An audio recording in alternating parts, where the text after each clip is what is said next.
So today's message is about work. The life of a seeker of truth is an epic. It's not a normal life by normal standards. You see, there's nothing that you can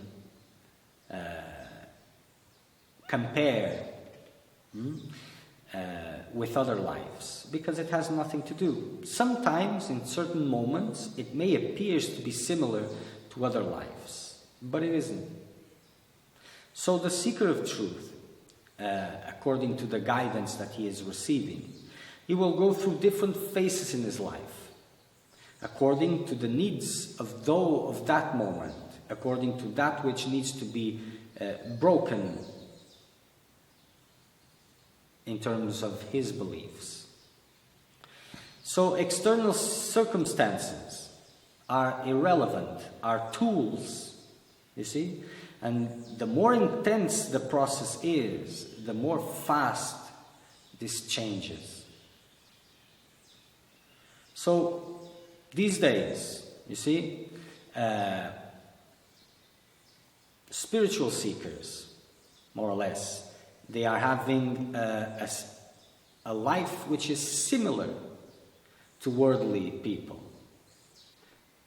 with worldly goals. And the reason for this, more or less, is, for the majority, not all of course, is because there's no difference. Because it doesn't make a difference that you have spiritual practices and all of this and that you're going to spiritual places. If you're after the same goals, security, acceptance, love, possessions, and all of this, then this is a worldly life. You see? So, what is called today as spirituality is a term that has come opposing what was called religion. But it is actually replacing and making the same functions as religion was. Worldly people with worldly goals that somehow have a spiritual tendency, they are using spirituality as a means to help them fulfill worldly goals. Even what they deem as spiritual goals are in fact worldly goals, because they serve worldly goals. So they want to be free because they want to be better, nicer. They want all their wishes to come true. So this is a worldly desire, not a spiritual one.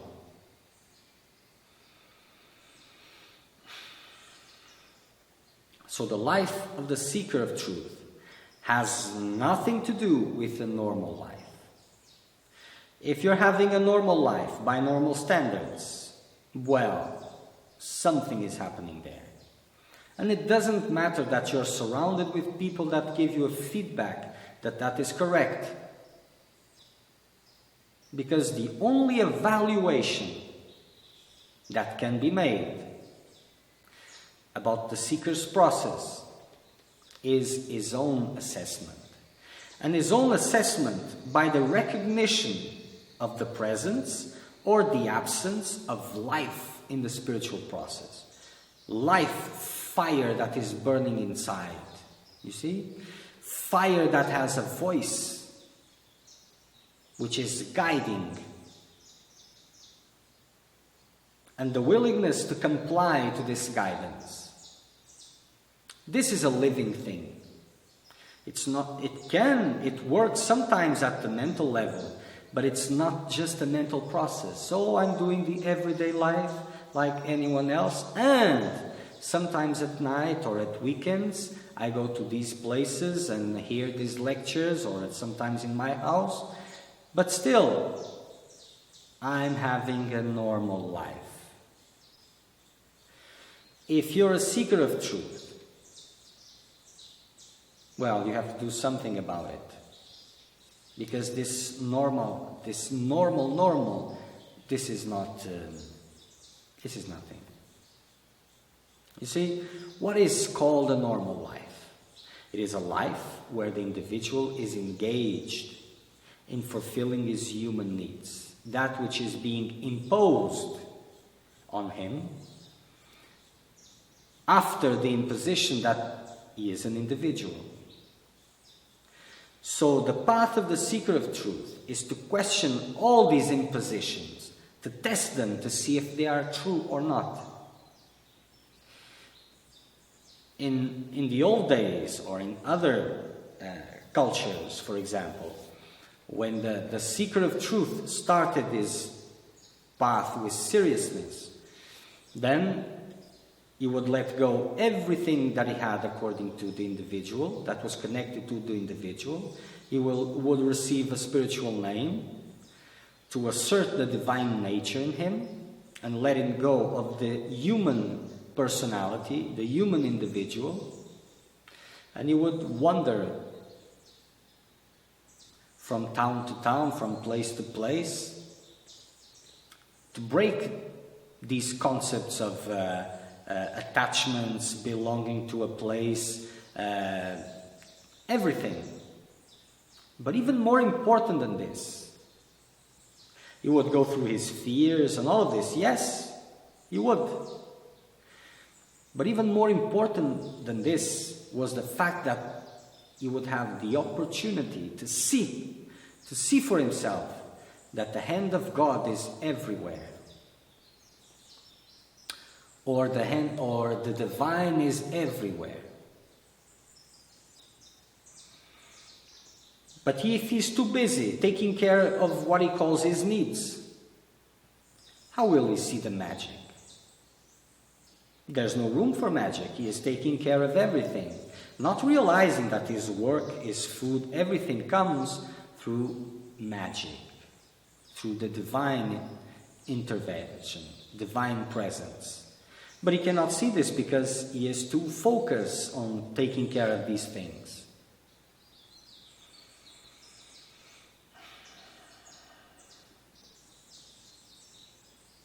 His life has nothing to do with a normal life by normal standards. Absolutely nothing. You see, these wisdoms that are accessible to everybody and anybody now,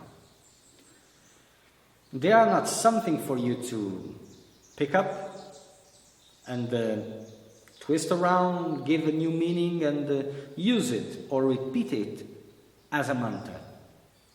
It can be repeated, but it only has to be in a way to break some part of your world, to counter a deep-rooted belief that you have. And with that wisdom in mind, you will go to it, or it will be able to take birth inside of you. This is the purpose, and not adapting to your own reality, using as a means to justify your world. Because usually this is what happens. You take a sentence full of wisdom and you adapt it to your own illusion, to justify. You see, there's the path of breaking concepts, breaking your own beliefs, and there's the path of justifying your own beliefs. Now, in which one are you?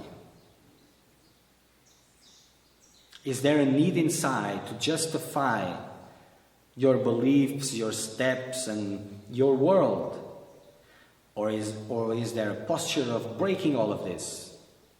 And you will see the path of breaking your own beliefs, this is the seeker of truth. The other one is what I call the seeker of well-being. He needs to be right, he needs to be the best, he needs. One path. There is the other path. You see? All these wisdoms are being used to maintain illusion. and not to break it. You see, even in spiritual environments, or especially in spiritual environments, spiritual seekers are after the same human goals. The same I have to. I have to earn money, I have to eat, I have to sleep somewhere, I have to have a family, I have to.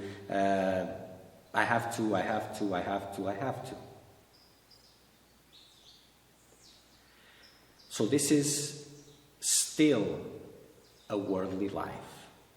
But isn't this right? Don't we have to eat? Don't we have to have all these things? Is it? Have you tested otherwise? Beyond the limits of the individual. And the limits of the individual come just after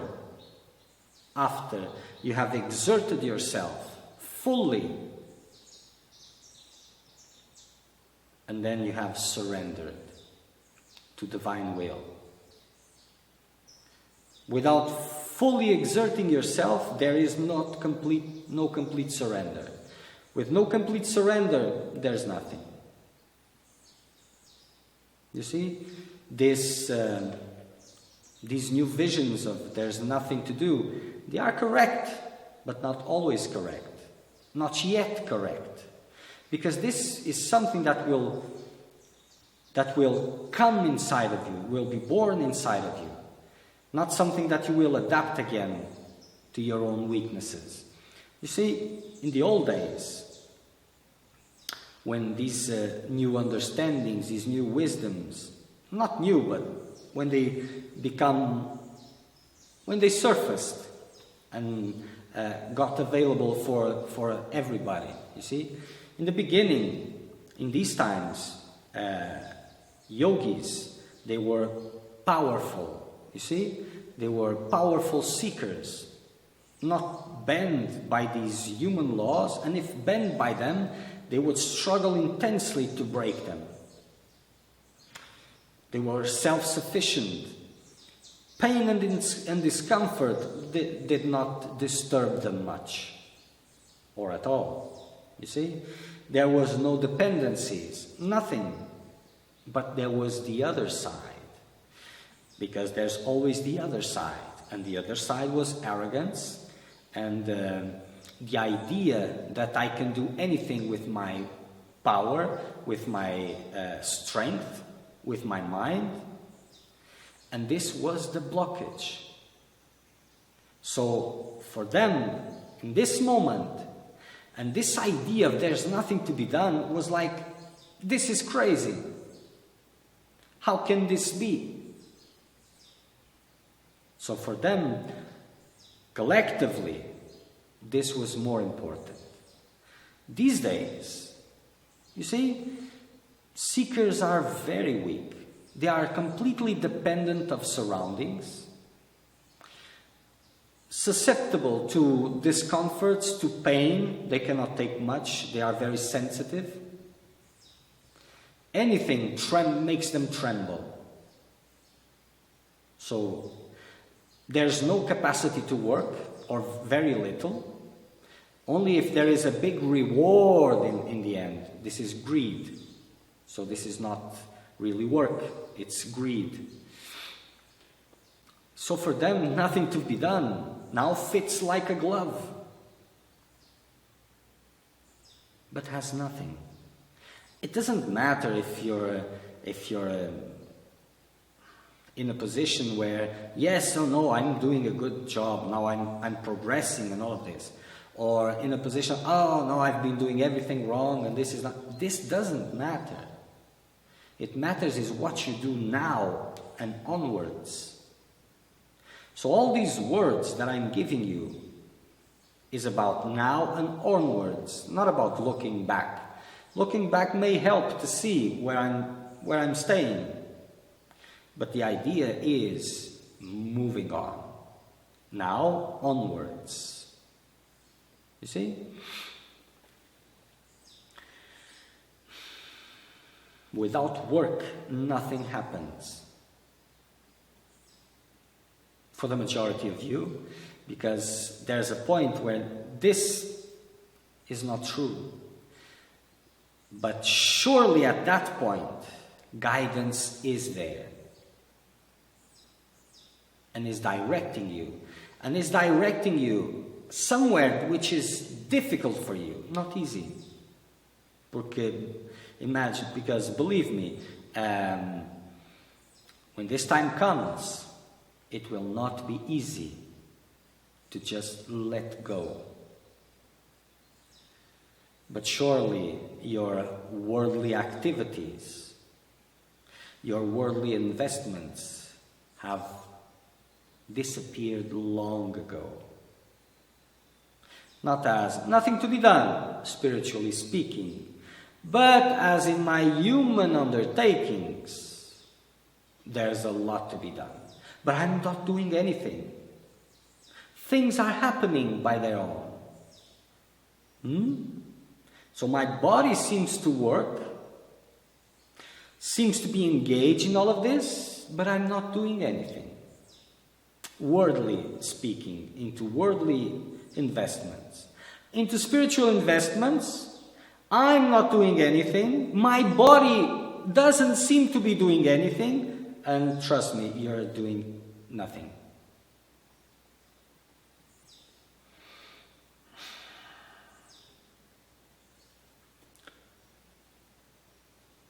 A worldly life moved by worldly investments.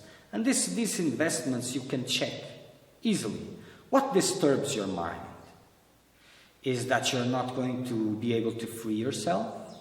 Is that somehow you will not be able to intensify your practice? Is that somehow you will not be able to get free from all these mundane needs and to fully dedicate yourself to your practice?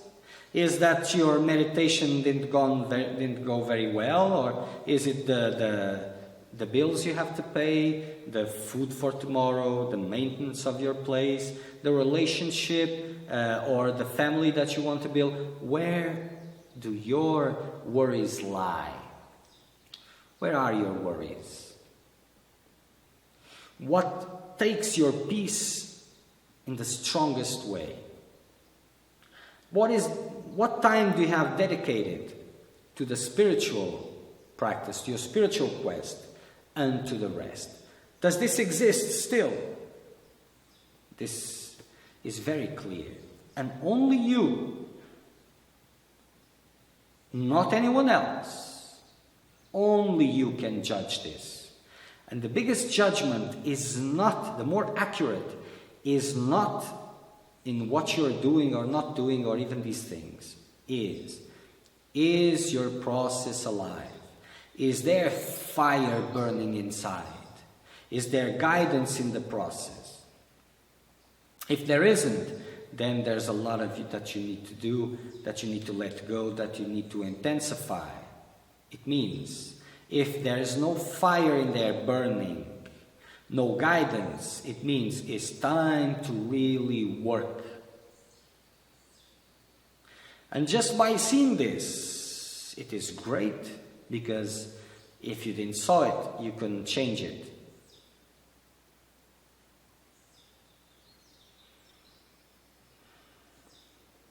And I understand that this is strong now. So if you have questions about this,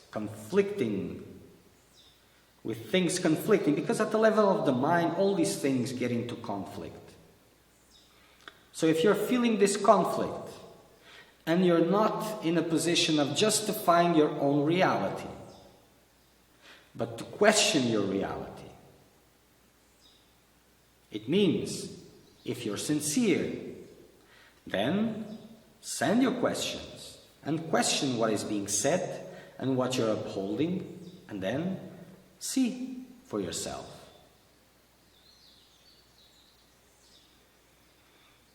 If life of the process is not there, if it's not burning, if you don't feel the fire, if there's no guidance, then it is just still yet a worldly life. If there's no spiritual work, it is needed. If there is spiritual work, then something is wrong with this. Usually motivations, they play a big part.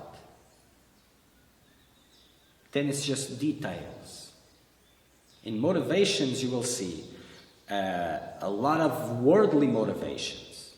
But okay, that's not the worst. So try to deal with the worldly motivations and take them out. But intensify whatever you are doing. Intensify it. Because by intensifying something will start. If you're doing nothing and there's no life in the process, then start doing something. Start the work. If doing nothing is right and correct, life will be there, and it is the life of the process which is saying the fire is there and burning, and is telling you that now let go of everything. Not just spiritual undertakings, worldly too. But this will mean something different than let go. It is something different. You will understand when you reach this point.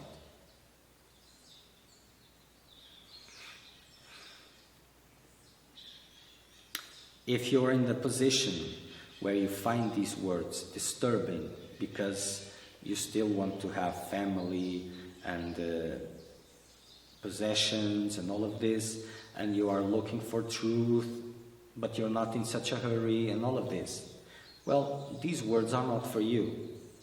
There's no problem with you or with your ideas. No problem. These words are for those who are thirsty for truth. Even if their life is not reflecting this right now, this is what makes their heart beat.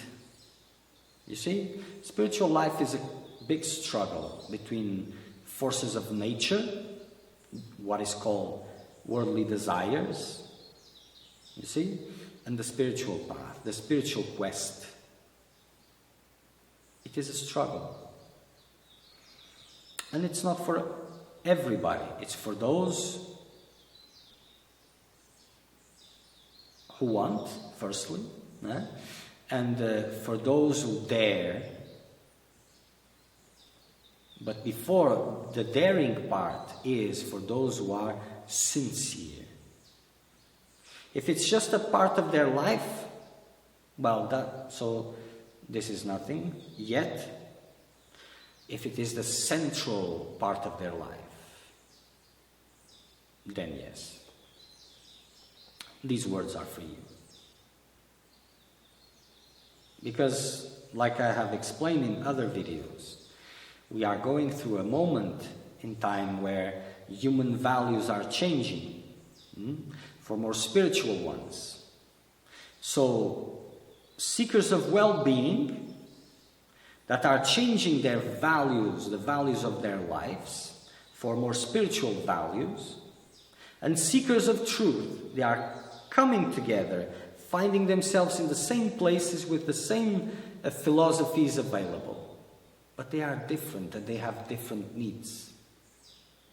And this is creating confusion in the mind of the seekers of truth, empowering their worldly quests, justifying these quests. And that is what? A life wasted. You see? But this doesn't mean anything because nothing of this exists, and that is correct. But it's not correct for you. You see? And I receive seekers that have started just now. Others with 5 years, 10 years, 20 years, 40 years, 50 years, and even more. And it's quite disturbing when this wasted life comes. The emptiness of all of that.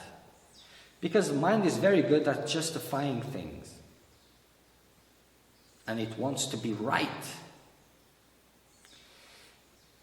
But you're the one who pays the price. There's no need for a a strong mind to assert this simple fact. Are you feeling the fire burning intensely inside of you? Is there guidance coming from this fire, from this life that is inside of you? If there isn't, so there's a lot to change, work to be done. If there is, well, that's all right, whatever it is. But for the majority of you, it is time to work hard, to start your fire. Okay? If you have any questions about this, it doesn't matter. You can ask, because, understand, I have nothing against Advaita and all of this. It is true, it is. But it has to be true for you also. There's no jumping, because mind is a very tricky thing. Understand, in the spiritual quest, you are your biggest obstacle. And as you trust so much in this mental instrument, you will heed this advice without questioning it. You have to go beyond this. If the life is not there, if the fire is not there, then you are mistaken. And for the majority of you, work intensely. Dare to question these beliefs that you have to's and you have to's and you have to's. Whatever you have to inside, this you need to question in the ways that are possible for you. There's not a way that fits everybody. But start working. Illusion dissolves, yes, without feeding it, yes, by abstracting, yes, by not doing, yes. But this not doing has to do with these beliefs that you have to.